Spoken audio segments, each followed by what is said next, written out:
여러분들 반갑습니다. 이번 이야기 바로 시청자 동네꼬마님께서 찾아오셨습니다. 동네꼬마님께서 오신다는 것은 많은 분들이 이 영상을 빠져나가기 힘들다는 그런 의미이기도 합니다. 바로 만나보도록 할게요. 안녕하십니까? 안녕하십니까? 잘 지내셨습니까? 그동안 강령하셨습니까? 돌비님. 네. 야, 제가 오늘따라 유독 우리 돌비님의 존엄함, 위험함을 또 새삼 체감하는 하루였습니다. 뭔지 몰라요. 예. 그러니까 여러분들 제가 왜 이렇게 맨날 웃냐면 이 상황극을 모르니까 이제 그 실시간으로 다 받아쳐야 된단 말이에요. 한번 해보세요. 오늘 뭐 그런 게 아니고요. 예. 야, 지금 뭐 비 오는 지역 많으시죠? 그렇죠. 저희 지역도 비가 이제 꽤나 오거든요, 지금. 네네네. 근데 이제 돌비님 그 작년이랑 그 장마 때 혹시 생각해 보시면 네. 제가 이제 차에서 이제 시참을 하잖아요. 이제 비가 막 오면은 천장에 이제 비 때리는 소리가 수음이 되면은 돌비님 방송 끝나고 막 그 개, 소, 말 막 찾으면서 막 하시잖아요. 뭐 어쩔 수 없는 거니까요. 예. 그래갖고 제가 이제 또 걱정스러워갖고 창문을 내리고 하늘을 향해 외쳤어요, 오늘은. 네. 돌비님 방송이다니까요! 그랬더니 거짓말같이 딱 비가 그치는 거 있죠. 하늘도 압니다. 그래갖고 사실 얼마 전 한 진짜 5분 전까지 좀 걱정스러웠거든요. 이거 소리가 좀 들어갈 것 같다. 자리를 옮겨야 되나 했는데 딱 비가 끝입니다. 어떻게 딱 시참 시간 되니까. 하늘도 가여웠던 겁니다. 또 돌비님이 다 이걸 관장하시니까. 네. 역시 좋네요. 제가 신이 된 것 같고 기분이가 좋긴 하네요. 그렇습니다. 있어라 하니까 있는 게 또 우리 세상이니까. 아무튼 오늘 동네꼬마님께서 이렇게 또 와주셔서 감사드립니다. 네, 감사합니다. 자, 그러면 오늘 전지전능한 동네꼬마님의 이야기 바로 한번 들어보도록 하겠습니다. 렛츠가! 기리십니다. 동네꼬마예요.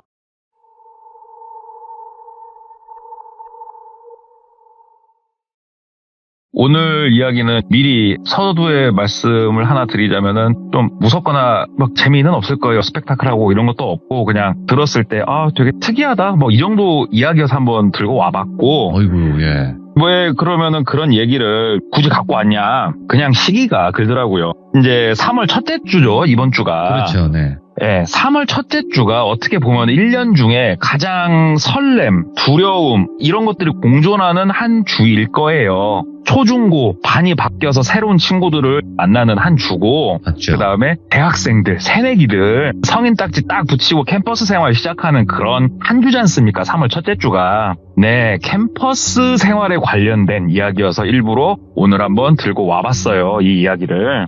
이야기는 좀 거슬러 올라갑니다. 한 17년 전쯤 그쯤으로 거슬러 올라가고요. 그 당시에 갓 20살 돼서 대학교에 지나간 똘비라고 하는 남성이 있었습니다. 똘비 같은 경우 대학교 들어왔고 그래서 적응을 해야 되지 않습니까? 그러면 우리가 뭐 중학교 이런 곳만 하더라도 동네에서 모이다 보니까 그 동네에서 계속 살았으면 친구도 있고 이러지만 대학교는 사실상 들어가면 모르는 사람들이 태반이죠. 대부분이. 거기서 적응을 하면서 친구를 사귀면서 대학 생활을 딱 시작을 하는데 제 이야기에서도 예전에 제가 한번 이 비슷한 얘기를 한번 했었을 거예요. 대학 생활을 처음에 들어가서 할 때 엄청난 호객행위가 이루어집니다.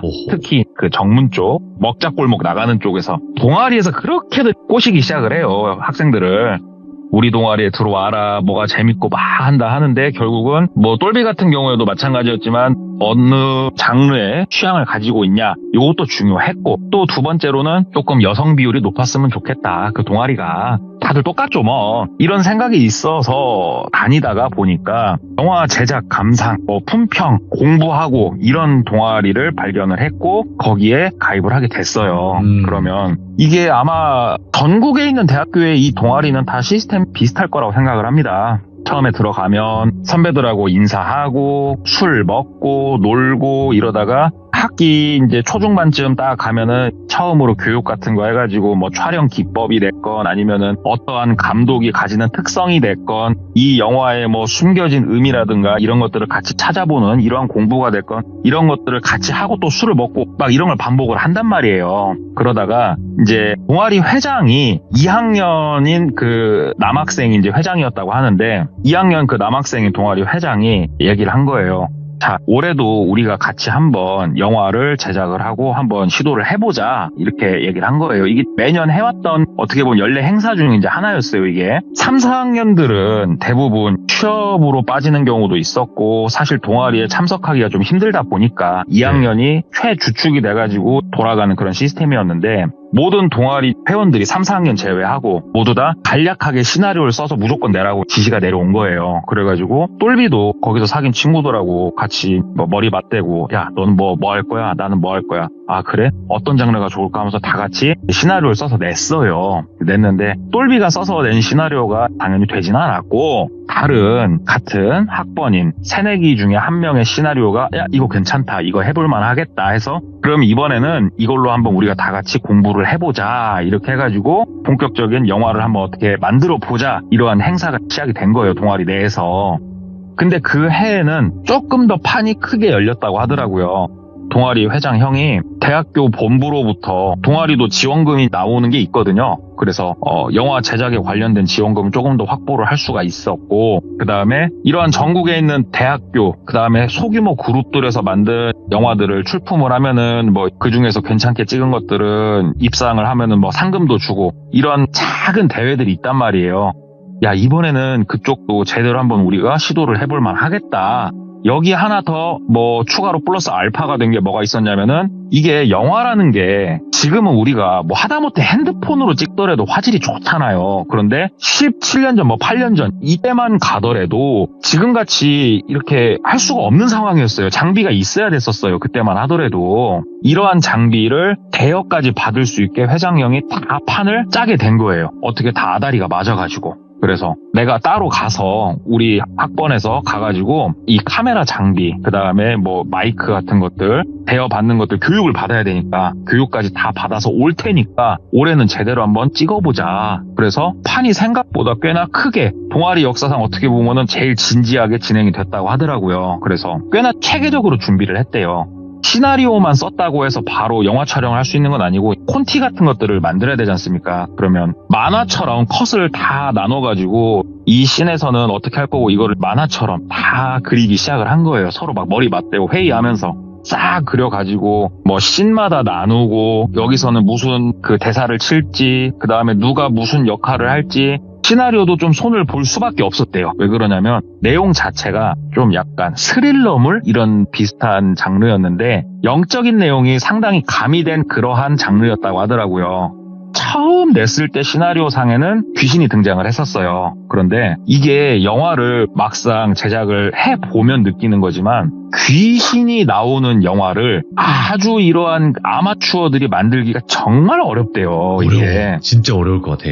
진짜 어렵대요. 왜 그러냐면 어설프게 뭐 그냥 대충 분장하면은 이거는 뭐 B급, C급도 아니고 진짜 이건 막 웃음밖에 안 나오는 이런 영화가 되기 때문에 예. 귀신은 과감하게 빼기로 했대요. 귀신이 나오는 건. 대신에 우리 그런 영화 있지 않습니까? 분위기로 몰아가는 영화. 그쪽으로 방향 전환을 하니까 시나리오 자체가 조금 더 복잡해지고 어떻게 보면 배역을 맡은 학생들의 연기가 조금 더 물올라야 되고 이런 어려움이 있었지만 귀신을 넣는 것보단 낫다. 그렇게 해서 엄청 각고의 노력 끝에 어느 정도 준비가 완료가 됐다고 하더라고요. 그래서 여름방학이 시작하면 본격적으로 영화 촬영에 돌입을 한다. 그러면 촬영을 하려면 기본적으로 아무리 시나리오가 다 나오고 배역이 갖춰주고 연습을 했다 하더라도 장소 확보 그 다음에 이러한 소품들 확보가 딱 준비가 되어 있어야 된단 말이죠. 그래서 회장형이 딱 나눠줬대요. 자, 너는 뭐 어떤 사무실을 좀 알아보고 누구누구는 뭘 알아보고 자 같이 알아보자 했는데 이 주인공인 똘비가 알아본 파트가 뭐였냐면은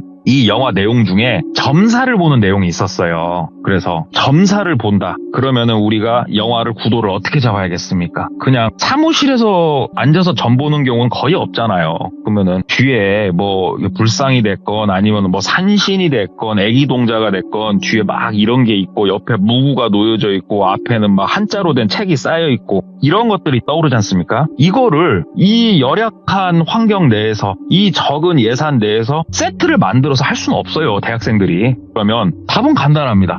장집을 가서 장소를 섭외를 해야 돼요. 장집을 어떻게 찾을 것인가? 어디서 섭외를 할 것인가? 똘비가 미션을 맡았으니까 막 머리를 굴렸어요. 친구랑 둘이서 알아보고 다니는데 어떻게 할까 하다가 결국 맨 땅에 헤딩을 하자. 그러면 어디 가서 헤딩을 하냐? 점집에 가가지고 부탁을 한번 해보자. 이렇게 된 거예요. 점집을 어디로 가야 될까? 태어나서 똘비는 점집을 가본 적이 한 번도 없어요. 친구도 마찬가지고. 그래서 엄마한테 부탁을 한 거예요. 엄마, 혹시 점집 다녀요? 그랬더니 엄마가 막 화를 내시더래요. 그런데 가지 말라고. 아, 그래. 근데 엄마, 나 영화 때문에 뭐 이거 얘기를 하니까는 아이 시끄럽다고. 비싼 학비 내고 가서 공부하라고 했더니 그런 뻘짓이나 하고 있냐고 하면서 막 엄마는 오히려 화를 내시더래요. 근데 친구도 상황은 비슷했다고 그러더라고요. 그래서 둘이서 그냥 아무데나 들어가보자 해가지고 동네를 막 돌아다녔대요. 그런데요, 이게 아직은 어리고 그러니까 그랬겠죠. 자기 동네를 막 걸어다니는데 점집이 안 보이더래요. 그래가지고 이거 막상 찾으려니까 점집이 안 보인다. 이거 점집이 어디 가서 있지? 뭐 인터넷 포털 사이트에다 검색을 좀 해볼까? 어쩔까? 참고로 이때는 스마트폰이 거의 없던 시절이라고 보시면 됩니다. 어떻게 게임방에 가서 좀 볼까? 막 하다가 친구가 야, 점집이 잠깐만 저쪽 무슨 동으로 넘어가면은 거기에 점집들 엄청 모여있지 않나? 그러더래요. 그러니까 똘비가 생각해보니까 맞아, 점집들이 모여있다. 맞다. 거기로 한번 가보자 해서 그냥 무턱대고 그 동네로 갔답니다. 네. 이렇게 점집들이 모여있는 동네는 조금 허름한 동네인 경우가 많죠. 그래서 딱 갔는데 생각보다 아예 문이 닫혀 있어가지고 사람이 없는 점집도 꽤나 많았고, 어떤 점집은 문 열고 얘기를 하려고 봤더니 막 손님이 3팀, 4팀 이미 대기빵 타고 있는 손님 있고 해서 말 꺼내기도 뭐하고 그냥 막 그렇게 좀 돌아다녔대요. 그리고 무당분만 계신 곳에 가가지고 부탁을 하면은 오히려 욕먹고 쫓겨나고 이 사람이 좀 기가 죽죠. 그러면서 한참 수뇌공원을 돌았대요. 돌다가 어떤 점집 문을 열고 들어갔어요. 그래서 선생님 안녕하세요 계십니까 하니까는 어떤 남자분이 나오시더래요. 그래서 선생님 혹시 그 무당 선생님 좀 뵈러 왔습니다 얘기를 하니까는 난데 뭐 점사 보러 왔냐 묻더래요. 그래서 그 선생님 그게 아니고요 하면서 설명을 좀 드렸대요. 뭐 이렇게 저 영화를 좀 찍어야 되고 장소가 우리가 필요해서 이렇게 왔다 막 얘기를 하니까 그분이 가만히 보더니 아이고 그 젊은 학생들이 참 그 패기와 이런 열기가 참 대단하다고. 내가 도와주겠다고. 장소만 조금 제공해주면 되는 거냐? 그래가지고 예 선생님 그 장소만 한번 저희가 편하신 시간 말씀 주시면 그 시간에 쓰겠다. 밤에도 어차피 여긴 실내니까 불 켜고 촬영하면 되니까 저희가 말씀만 주시라고 시간. 그래서 알았다. 그러면은 뭐 저녁에 와서 찍어라 이렇게 말씀하시더래요. 그래서 저희가 그러면 다음 달 정도가 될 것 같고 정확한 날짜는 다시 한번 상의를 드리겠습니다. 뭐 하겠습니다 얘기를 하고 점집에서 나왔대요. 그리고 연락처 다 받았고 그렇게 해서 똘비는 점집에 대한 모든 스탠바이가 끝났어요. 장소 섭외 끝났으니까. 그리고 나서 방학이 거의 시작이 될 무렵 기말고사가 끝나면 대학교는 방학이니까 기말고사가 과마다 끝나는 날짜들이 다 들쭉날쭉하니까 거의 대부분이 끝날 때쯤에서 동아리 회장형이 전체 소집 명령을 내렸거든요. 다 같이 모여서 정확하게 날짜 우리가 같이 한번 스탠바이를 하자. 그래가지고 모여가지고 다시 한번 체크를 했대요. 야 니네 사무실 뭐뭐뭐뭐 집기랑 다 준비되고 오케이 하는데 똘비가 아차 싶은 거예요. 당집만 생각을 자꾸 하고 있어가지고 무구를 생각을 안 한 거예요. 왜 그러냐면 우리가 점을 보러 가는 씬을 찍으려면은 제일 많이 나오는 게 이제 뭐 방울을 흔든다든지 이런 게 있어야 되는데 방울 그걸 안 여쭤봤었네. 그래가지고 무당 선생님한테 전화를 했어요. 선생님 정말 죄송합니다. 저희가 날짜 이제 서로 조율을 보고 있는데 혹시 무구를 좀 빌릴 수 있습니까? 근데 여기서 이제 무구라는 단어조차 몰라가지고 방울을 빌릴 수 있습니까? 손에 잡고 흔드는 거. 그랬더니 무당 선생님이 좀 굉장히 불쾌해 하시더래요. 예.